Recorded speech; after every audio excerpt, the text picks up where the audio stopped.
ang kanyang puso ay nagdurugo sa kalungkutan.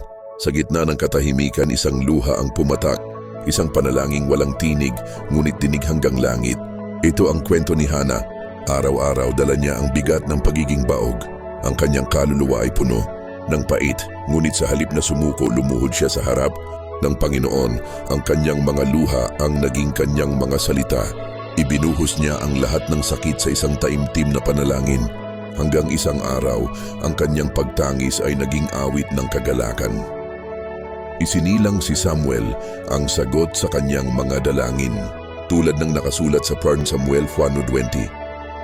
Pinangalanan niyang Samuel ang bata, sapagkat sabi niya, hiningi ko siya sa Panginoon. Ang panalangin na nagmumula sa pusong nagtitiwala, gaano man ito katahimik, ay hindi kailanman binabaliwala ng Diyos. Huwag kalimutang mag-subscribe para sa iba pang kwentong tulad nito. Pagpalain ka at ang iyong pamilya.